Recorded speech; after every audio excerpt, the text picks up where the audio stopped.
Good morning and a very warm welcome from me as well to the Francis Crick Institute.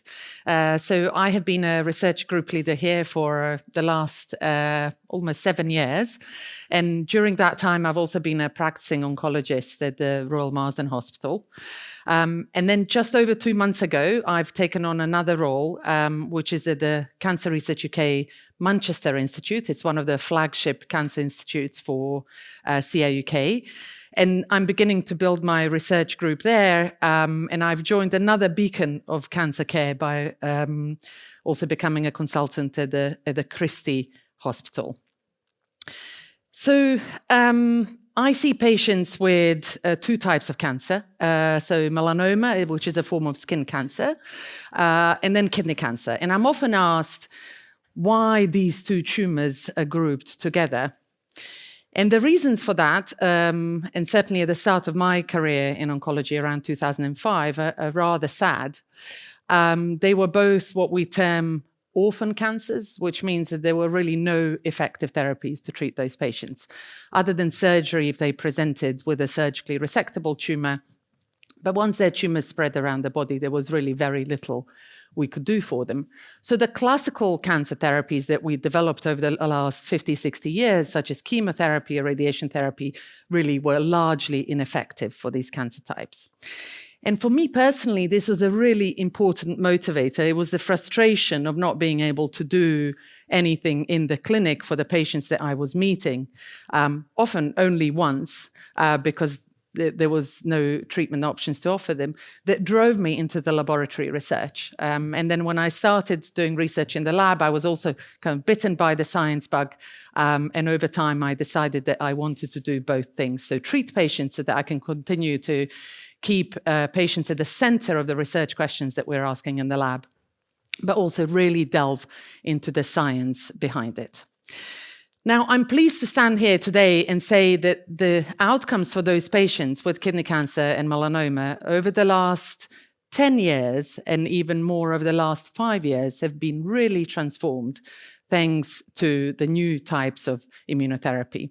And I emphasize new because actually immunotherapy has been around for a very long time, but we haven't managed to get it to be effective until the last decade. So the outcomes for those patients that I used to meet 20 years ago are very different today, thanks to the advent of new immunotherapies. And I think that's why it's so timely that we're talking about immunotherapy today. And those are not the only patients where immunotherapy is helping. There are many other cancer types now, actually 20 different types of cancer where immunotherapy is useful.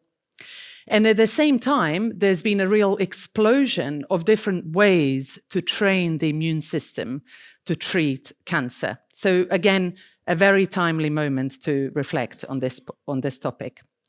So those are really the perspectives from which I want to talk to you today about immunotherapy. But in short, I'd like to start with why the immune system matters in cancer in general, even before cancers are formed. I will talk about the key types of immunotherapy that we use today and what's coming online. And I want to share some of the lessons that we have learned in our research laboratory here in the Crick when we've studied why immunotherapies fail in some patients in melanoma and kidney cancer. And finally, I want to leave you with a vision for the future and the place for us as researchers and as clinicians in that future. So maybe just to orientate us, we'll start with the definition of what cancer is. So cancer is defined as uncontrolled cell growth. So that results in the formation of tumors in specific sites in the body. So the tumors can then invade local structures. They can be destructive that way. But unfortunately, they can also enter the circulation and the lymphatic system, and they can spread to other places in the body. And that process is termed metastasis. And it's really metastatic disease that's the main driver of cancer-associated death. That's what we really worry about. So the 2 ways that we're thinking about this in oncology is how do you prevent metastatic disease in the first place, and then how do you treat it if it's established? So over the last 30 or 40 years, most of the focus on understanding why cancer develops, how it progresses, has really been on cancer genetics. So these are mutations, genetic changes inside cancer cells that allow them to really disrupt the normal control of how cells grow and how cells die. And these genetic changes will then allow cells to escape those normal processes. And what we know now is that the mutations are very important. In fact, they're necessary for tumors to form, but they're not sufficient. And there are many other factors that support cancer development and cancer progression. And really, you can think about cancer as an ecosystem. So inside the tumor, whether it's a primary tumor in this original site or a metastasis somewhere else in the body, there aren't only tumor cells, there is a variety of other cell types. And that includes immune cells, a variety of immune cells, blood vessels, supporting structures that are formed by tumors in order to guard them from the immune attack, and also a variety of signaling molecules. So all these cells are talking to each other, and tumors are constantly reshaping their tumor microenvironment, and the environment is shaping tumor cells. So there is a lot of crosstalk as well as physical barriers. And so in the more recent years, we've moved away from thinking about targeting just the cancer cells, but really trying to reshape the ecosystem in which cancer cells find themselves in a way that would make the cancer cells more vulnerable. And we think this is really the future of cancer care, thinking about both the cancer cells and what's surrounding them. So I'd like us to take a step back, so what happens before cancer. And in fact, our immune systems are constantly scanning our tissues and blood for abnormal signals and abnormal behavior in our normal cells. And this is especially true of two types of immune cells, so T cells and natural killer cells. So in fact, if it wasn't for this immune surveillance that's happening in all of us as we sit here throughout our lives, there would be a lot more cancer. And I know that that's difficult to fathom because there's already a lot of cancer. 1 in 2 of us will develop cancer in the course of our lifetime. But if it wasn't for the power of our immune system, there would be a lot more. So how do T cells and natural killer cells do this? So T cells are very good at identifying antigens. So these are small protein fragments that are presented on the surface of cells. And you can think about these small fragments as essentially ID tags. So the immune system is checking these ID tags, or specifically T cells, and saying, does this look like a cell that belongs to the body, or does it look like a foreign cell? And of course, this is very important when it comes to the immune system mounting a reaction to infections, because viruses, bacteria are seen as foreign, they're not seen as cells. So how is cancer revealed to the immune system? Well, I told you already that cancers grow by accumulating mutations. These are genetic changes. Now, these genetic changes translate to these antigens, so the ID tags, also appearing different, appearing foreign to the immune system. And the immune system is therefore trained to recognize them. Now, what happens next? So that recognition signal saying this cell is either stressed or it doesn't look like a self, it looks like a foreign cell, leads to a transduction of many different signals, and either this recognizing cell will destroy the cell that doesn't look right, the rogue cell, or it will invite some other aspects of the immune system to come in and do that. That creates debris, and that debris needs to be cleared up. And there is another type of specialized immune cell called macrophage that will come in and do that. And what's more, as macrophages do this sort of clearing up system, they're picking up more of those ID tags and showing them to the immune system. So there is an amplification of this immune recognition and clearance of rogue cells. And that's very important in preventing cancer. But don't take my word for this, and I think we need to consider what's really the evidence that the immune system provides a protective role against cancer. So we know when this immune surveillance is reduced because of immunodeficiency, so either we put patients on drugs that suppress their immune system because they've had a transplant, for example, or we are using it to treat autoimmune diseases, or in someone who has HIV or AIDS, there is an increased risk of cancer.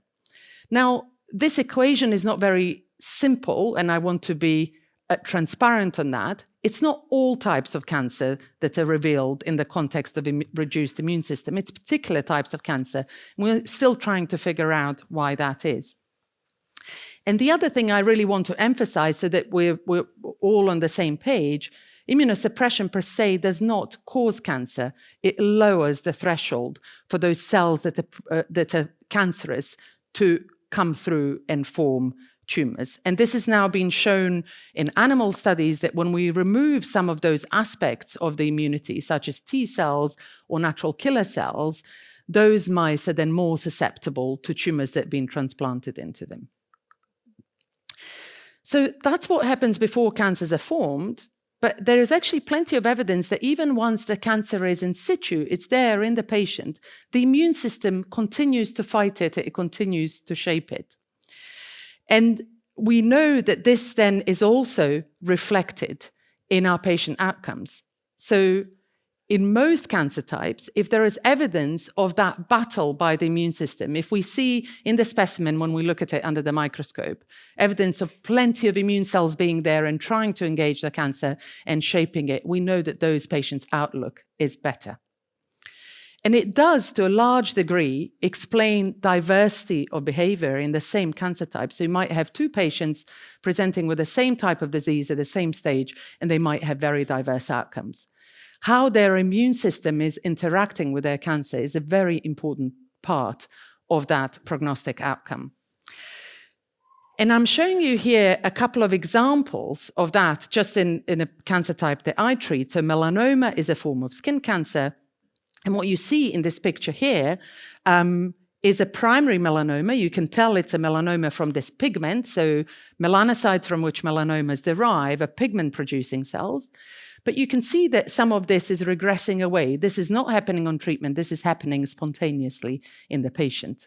And next to it, I'm just showing you a histological image. So this is microscopic now. We're looking deep inside this cancer. These pigmented cells that you can see in small patches are being moved away by immune cells, which you can see in purple. And occasionally, in about 5% of the patients that I see, there is something called spontaneous regression. So patients are diagnosed with an advanced cancer, we begin to plan their treatment, and then some weeks later, some of their cancer has in fact disappeared spontaneously without any intervention. And we know that this is a phenomenon that's driven by the immune system. So, one last bit of this evidence I've already alluded to, which is that having these immune cells inside the tumor, and especially having T cells inside the tumor, predicts a better outcome for patients. So this is largely true. There are some exceptions that I'm happy to discuss, but this is largely true.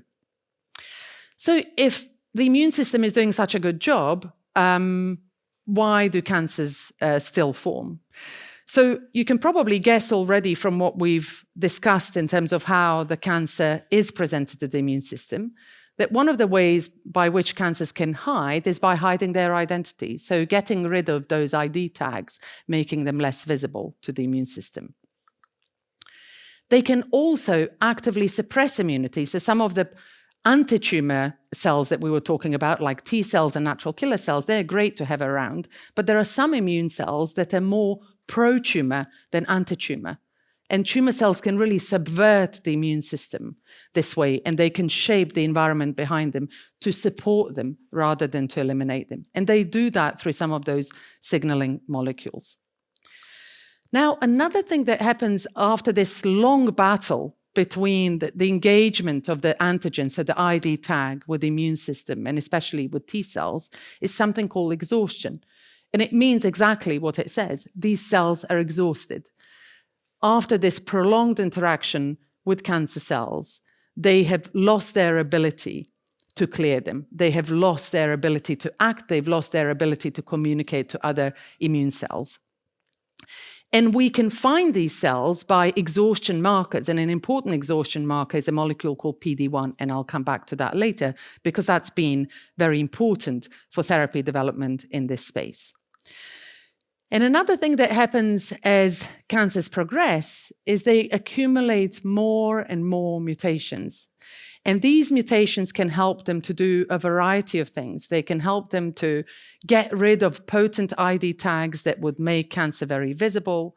They can help them to inhibit T cells. They can help them to change the metabolism inside that ecosystem in a way that's going to be very inhibitory to immune cells. So cancer cells have many ways to do this.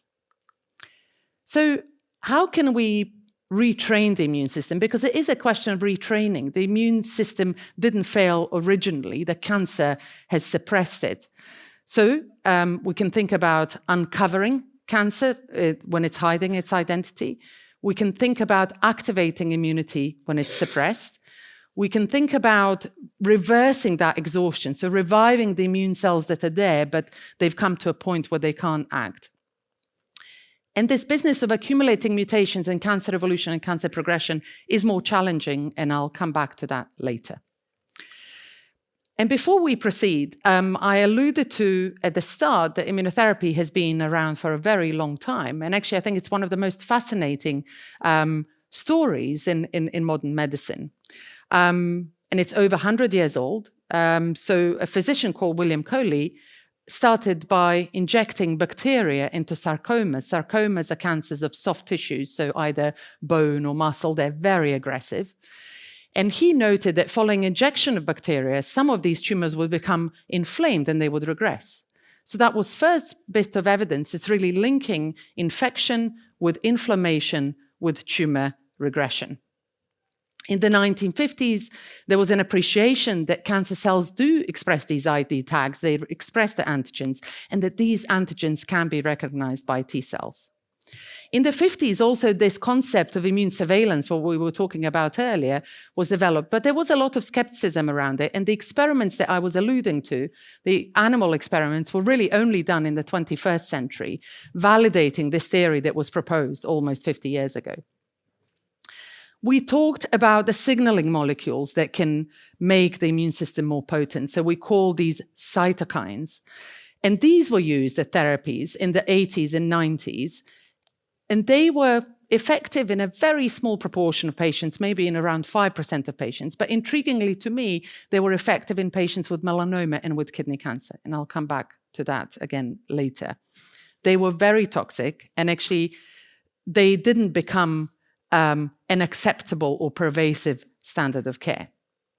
And it was really in the 2000s, laboratory discoveries, and these resulted in a Nobel Prize, identified immune checkpoints, and I'll come to talk about immune checkpoints, as brake on T cell activity. So something that cancer cells use to make T cells inert and therefore stop the immune system from being more infected.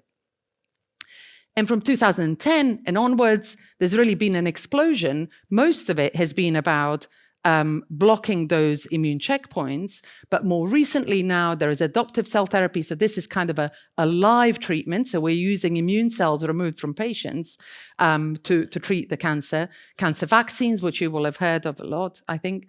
And the field is also moving beyond T cells. Again, that ecosystem is full of other types of immune cells that can help us to attack cancers more effectively.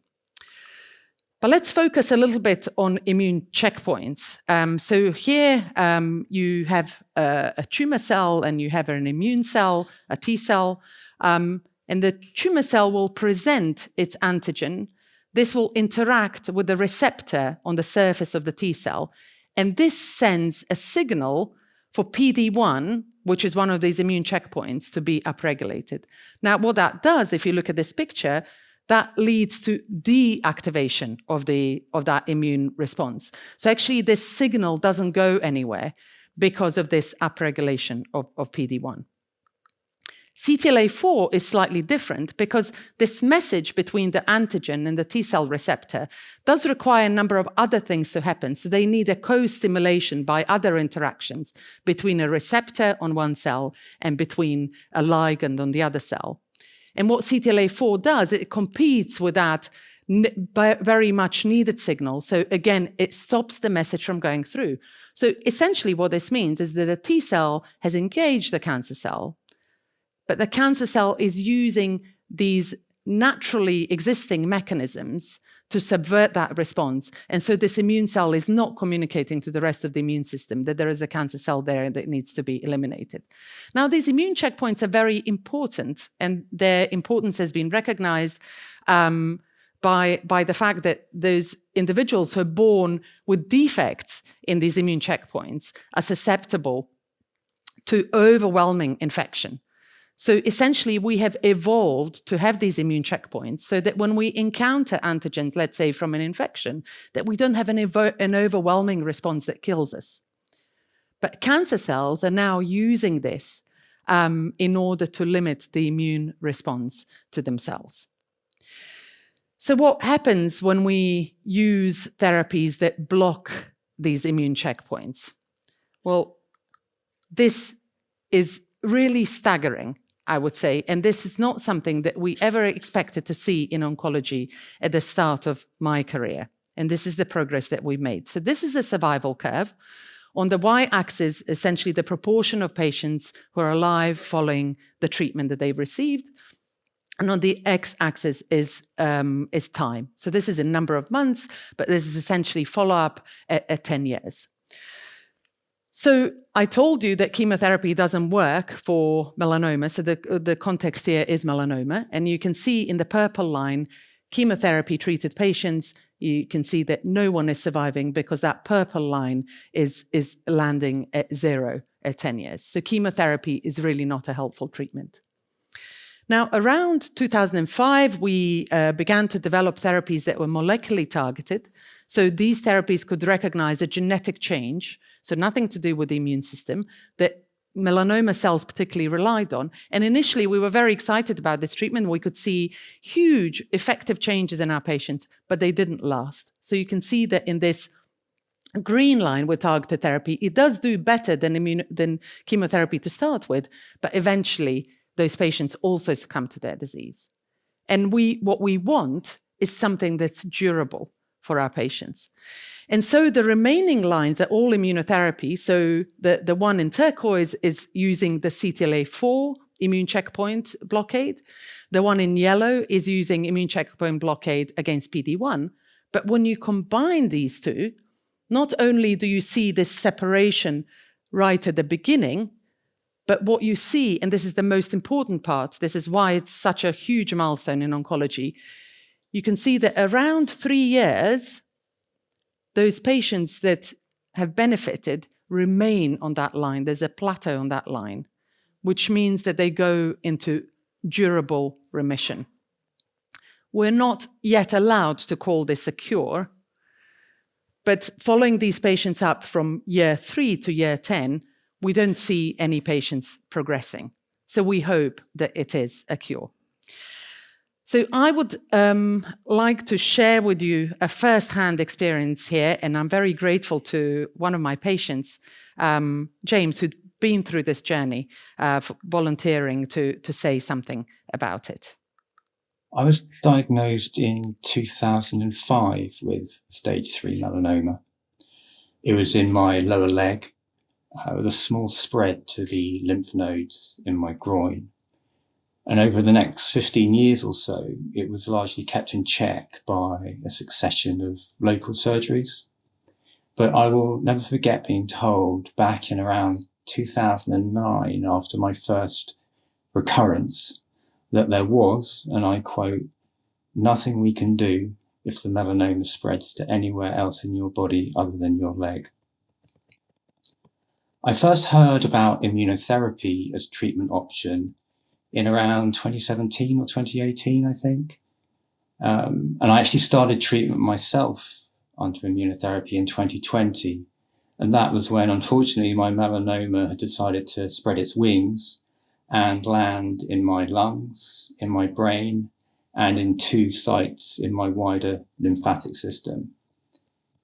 But I'm very happy to say that I'm now approaching 5 years of having no recurrence, 3 years since finishing the immunotherapy treatment itself, and I'm about 4.5 years of being classed NED, which is no evidence of disease, from the quarterly CT and MRI scans that I have.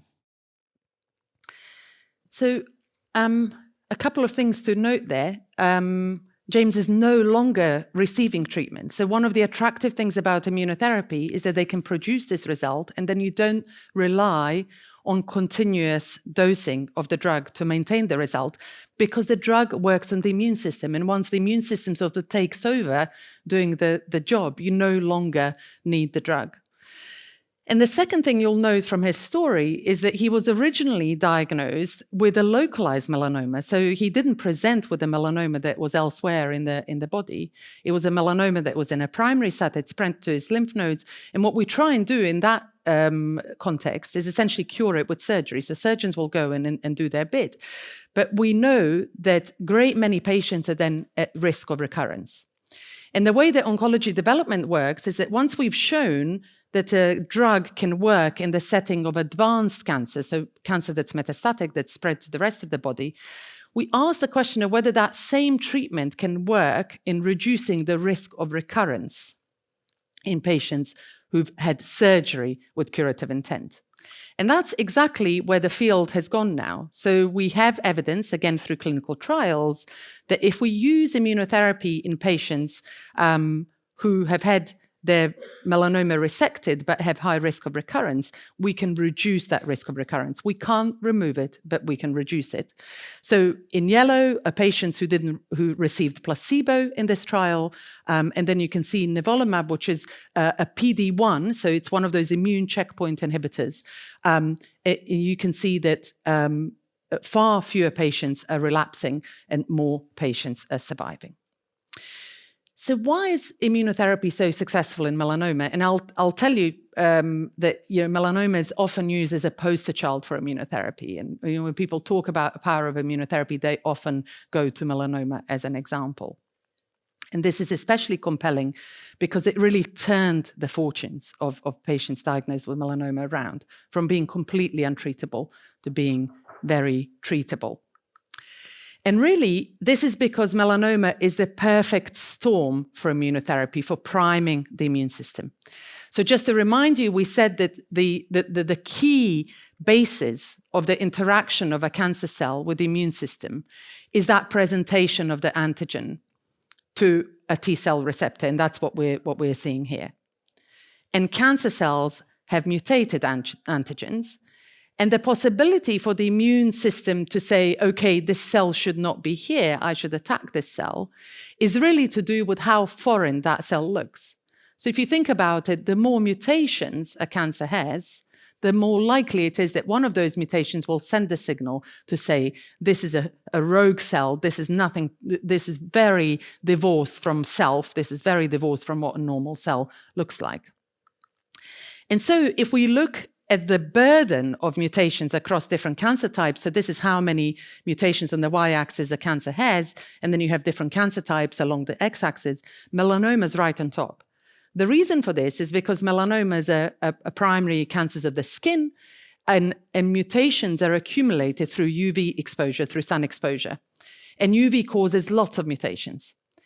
Now, prior to immunotherapy, having this many mutations was actually troublesome because a cancer then has many, many ways to circumvent everything that it needs to do in order to spread, because it has this huge repertoire of mutations that allow it to adapt.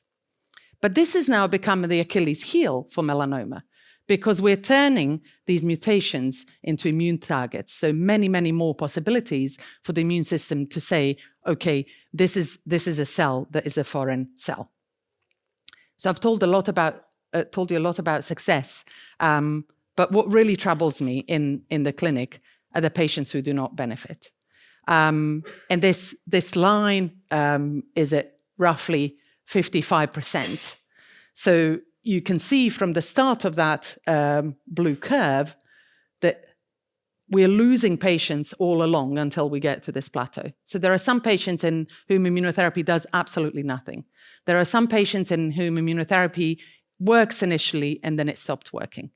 So the job for us really is to move everyone up to that plateaued line. And that essentially means moving that line up to 100%.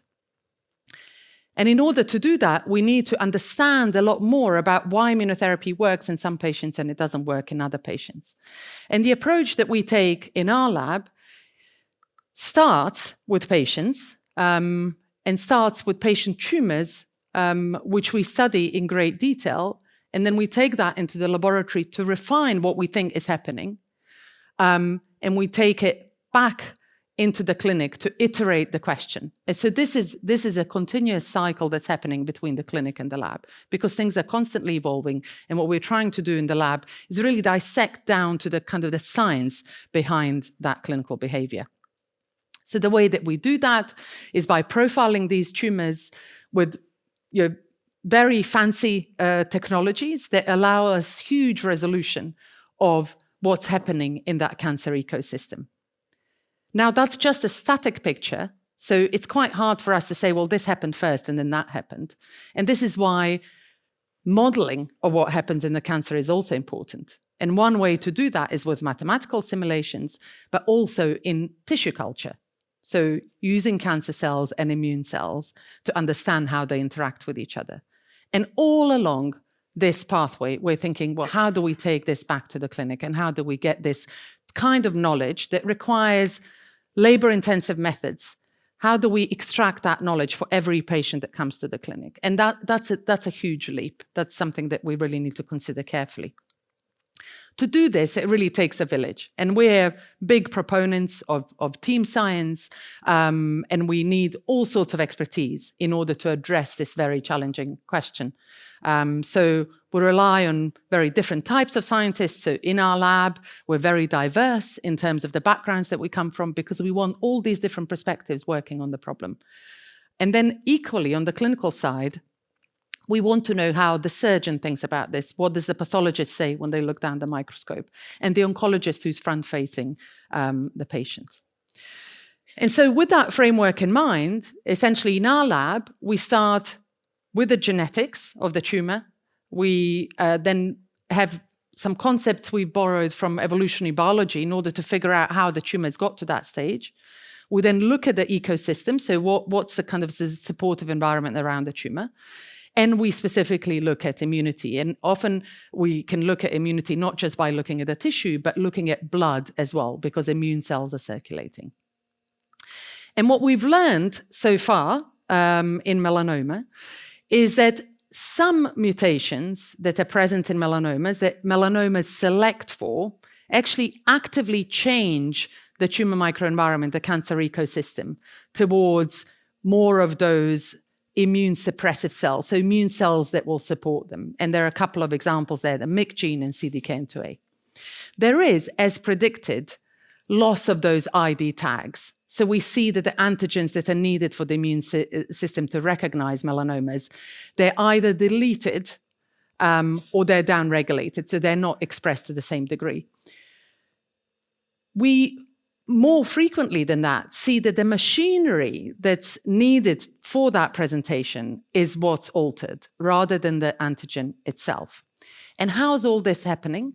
Well, we see that through progression of disease, and we've been able to derive this knowledge both from studying surgical resections, but also samples obtained at post-mortem.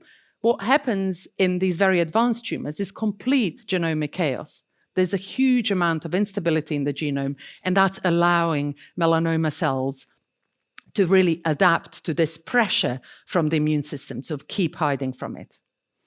Can we say anything at the start of the patient journey about whether they're likely to respond to immunotherapy or not? So first of all, we see that if that machinery that's needed for the ID tag to be shown to the immune system is there, it's not disrupted, patients are likely to do better. And if there is already evidence of some effective immune cells being engaged, patients are likely to do better. And then a surprising thing for us is that those melanomas that ended up being resistant to treatment had very extreme, much higher burden of mutations than the ones that were responding. And this was confusing for us because I already told you, the more mutations you have, the better it is.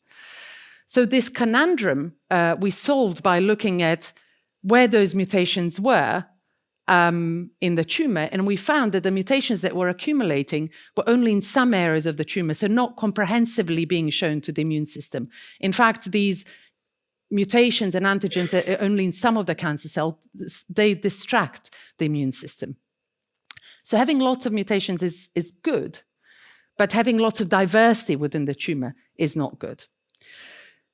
So what are the implications for managing patients? Well, I've already alluded to this, that we want what we refer to as biomarkers. We want measurements that we can perform right at the start of treatment and say, well, the likelihood of immunotherapy working is give some certainty to ourselves as treating physicians, and much more critically, give some certainty to the patient. Now, I said at the beginning that one of the challenges for the immune system is this sort of constantly evolving tumor, and this is really a nightmare for any kind of treatment. So how do we manage that? Well, if we treat earlier, before that genomic chaos and all that sort of evolution sets in, that's better, and that's what we're beginning to see in melanoma now. The earlier we treat, the better, and that's really the direction of travel. That, of course, means detecting earlier, and that's for another day. But we also have to accept that for some patients, the existing immunotherapies will not work. So we have to discover new targets, and we have to make more personalized decisions, even in the context of clinical trials, to say, well, this person is likely to respond to this new therapy that we're developing.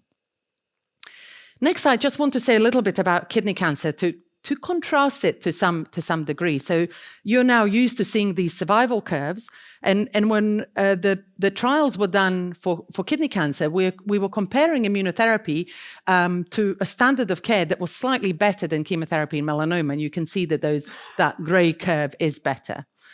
But still, we're making progress in survival for these patients, and this is in the course of less than 10 years. Why does immunotherapy work in kidney cancer? So again, I want to remind you that interaction between the antigen and the T-cell receptor is important, and that the more of these different antigens you have, the better immunotherapy will work. But actually, there is this paradox with kidney cancer, because it doesn't have that many mutations. It actually has a very similar number of mutations to cancer types where immunotherapy really doesn't work at all, or it works in a very limited way. So there's kidney cancer there. I'll remind you, melanoma was up here. So we're now beginning to think about other sources of the antigen that can make a cancer cell look different to the immune system. And we're very lucky to join forces with one of our colleagues here in the Crick, George Cassiotis. And George studies these endogenous retroviruses. So these are ancient viral genomes that integrated themselves into human genome tens of millions of years ago. They're normally not shown in normal cells. They're what we call transcriptionally repressed, so they don't have an opportunity to become proteins, to become those ID tags. But in cancers, they're often dysregulated. And so we're now working with George to understand which one of these might act as a potent stimulus for the immune system. So immunotherapy fails a large number of patients with kidney cancer. Actually, almost 70% of our patients will still succumb to their disease in spite of all the treatments that we give them, including immunotherapy. So again, when we apply our approach to decoding that ecosystem in kidney cancer, we have made a few discoveries. Now, what's really important in kidney cancer is that there has been that prior recognition of the tumor by immune cells. We need evidence that inside the tumor there are some immune cells that have engaged the tumor cells at some point, but they've become exhausted. And we know that for those PD-1 targeted immune checkpoint proteins that block those immune checkpoints, it's really important that that's there. But many of our patients don't have that. And what we've seen is that when you add CTLA-4 blockade, which is another it's another immune checkpoint that I told you about earlier, that we increase responses, and we especially increase the number of patients that will have that long-term remission. That is absolutely the goal. And we see that what addition of that drug does, it brings in some new T cells. So it doesn't so much rely on there being that prior recognition. And what's different about these T cells is they appear to have this memory phenotype. And we know that this memory phenotype is very important for keeping cancer in check. It's the same for things like infection. And so if we think about what we can do at the baseline for these patients, we know that we need to see some evidence that the immune system is already engaged. And in patients where we see high levels of some of these other immune cell types, like immunosuppressive macrophages, these treatments are very unlikely to work. And in terms of implications for managing patients, we know that we now need to be developing the biomarkers to make better selection right at the start. We know that we need to be aiming for treatments that are going to give us that memory response so that the cancer can be kept in check for long periods of time. But again, I think the reality here is that some patients will need completely novel therapies, and we need to continue to innovate. And on that note, I just want to touch on some of the new immunotherapies that are coming through. So cancer vaccines are one form of stimulating the immune system. Cancer vaccine can be preventative. So, for example, you will have heard about the HPV vaccine, which is now largely preventing cervical cancer. And that's a huge success story for preventative cancer vaccines. But they can also be therapeutic in terms of treating existing cancer. And they can be based on a peptide, so the small protein fragment, or they can be based on mRNA, for example. So like many of the COVID vaccines that we all received during COVID, they're exactly based on the same technology, but that's now being used to produce cancer vaccines. And essentially, they're personalized. So what you need is that genetic readout of what mutations are in the cancer, what antigens or neoantigens, novel antigens are there, and then you produce vaccines to essentially mimic that to the immune system. What we've learned so far is that cancer vaccines have some potential to work in the early stages of disease. So when the cancer's really formed and there's a lot of that sort of immunosuppression going on, cancer vaccines alone are unlikely to be effective. And just this week, an announcement was made about the first preventative trial with these neoantigen-encoded cancer vaccines in the context of lung cancer, targeting people who we think are at serious risk of developing lung cancer. Another exciting development is really using living immune cells as a mean to attack the tumor. And this is essentially taking immune cells from patients, educating them in the laboratory to become more fit, to become more cancer specific, or engineering them in that way, and then infusing them back into the patients. In the context of melanoma, this is a promising treatment already, but a few caveats are that this is a very complex manufacturing protocol. These are very expensive therapies, and therefore we need to think about the ways that we're going to deliver this for everyone in the context of a national healthcare system. From our own efforts, we have been thinking, well, can we contribute to this development of cancer vaccines and cancer cell therapies in the context of kidney cancer? And we're doing this at the moment by understanding what kinds of T cells are expanding when patients are responding to immune checkpoint blockade. The argument here is that the T cells that are expanding at that time are likely to be the most therapeutic T cells. And the way that we can capture these T cells is through a barcode that every T cell has through its unique T cell receptor. So that's what we're mapping out at the moment. We then couple that with deep molecular profiling of the tumor itself to define every possible antigen that the tumor might be presenting to that T cell. And then finally, we identify the pairs of these interactions. So between the antigen and between the T cell, we'll remove the ones that we are worried might also be present in normal cells or might react against normal cells. Eventually, this is our hope, to design personalized products for patients with kidney cancer. So what are the lessons learned so far? I think I've hopefully shown you that immunotherapy can lead to long-term remission of previously incurable solid cancers. It can reduce the risk of cancer coming back following surgery. And if we combine different types of immunotherapy, we increase success. There's also some sobering reflections here. Immune checkpoint inhibitors are approved for treatment of 20 different cancer types in 40 different settings. So this is before surgery, after surgery, and advanced disease. There is an increasing number of combinations of immunotherapies with other types of treatment. So immunotherapy with chemo, immunotherapy with radiation, immunotherapy with molecularly targeting drugs. And we have new therapies coming online for testing all the time. Majority of patients who receive this treatment will not benefit from it. So at the moment, we're treating all comers. And that's correct, because we know that this is a potentially the treatment that can lead to durable remission, but it's not acceptable. Thousands of these new combinations involving immunotherapy are in clinical trials, and we're running out of patients to put into those clinical trials. And increasingly, we're recognizing that there are individual factors that impact how patients respond to this immunotherapy.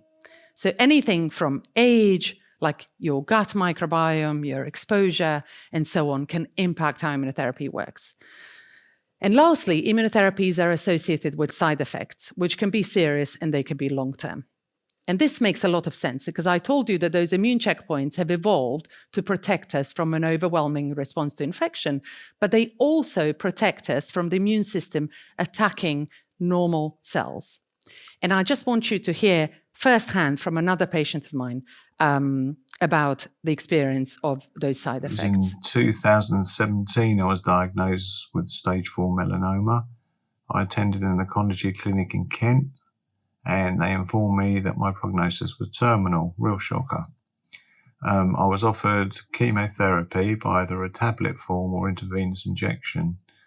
I refused this, and I contacted the Royal Marsden Hospital in Chelsea to inquire about any possibility of trials. I had the pleasure of meeting Dr. Samra Turajlić, and she explained to me that immunotherapy was available. I was assigned 4 treatments of IV immunotherapy, and after completing the first 2 sessions, I started to feel quite unwell, and I developed flu-like symptoms, and they quickly worsened. My breathing was laboured, and my skin and eyes, they were taking on a yellow hue. I was rushed to a local hospital and then transferred to the Royal Marsden Hospital in Chelsea and treated for autoimmune. So these drugs can induce autoimmunity, autoinflammation, which at the moment we can only treat with high doses of steroids, which is not very good for our patients, but we don't have a choice. We have to switch off that immune response. So we need to understand who's at risk of these severe side effects, and we need to find ways to treat those side effects in a more precise manner, rather than using something like steroids, which really dampens immunity. But at the same time, we need to see this challenge as an opportunity. So some of my colleagues in this building study autoimmune diseases. And essentially what we're seeing here is autoimmunity in action. And so one of the opportunities here is really to understand something about autoimmune disease as well. So where we really want to be is understanding these immune responses, but at scale. And we want to be making personalized decisions for patients. So I've shown you some of the ways in which we're doing this as a single research lab, but this is not enough. And so responding to that need, last year, funded by the Medical Research Council and the Office of Life Sciences, we were fortunate to put together a team that's going to try and do this at scale. And we worked with a variety of colleagues under this roof. Again, it takes a village. But in addition to this internal team at the Crick, we're working with a large number of colleagues across the country. This is team science at scale to try and get to resolve this problem of why immunotherapy fails some patients, why it causes side effects, how do we make more personalized choices for all our patients at the beginning. And my reflections then on immunotherapy research are really exactly that. We need to embrace team science, we need to think about cross-disciplinary research, and we need to embrace new fields and technologies as they emerge, but always with patients at the center. Patients feeding the questions into these research programs and patients benefiting from the findings. So with that, I want to acknowledge the amazing scientists I work with in my laboratory, Cancer Dynamics, now, and also building now into the Manchester Institute, the amazing colleagues that I've worked with at the Royal Marsden over the last 10 years who've helped us deliver many of these insights, the many people across this building and outside who we collaborate with. We wouldn't be able to do this research without our funders, and we're very grateful to them for their trust and confidence in doing this research. But most of all, I want to thank patients and their families. And thank you for your attention. Thank you for bearing with me this long lecture, and I'll be very happy to take questions.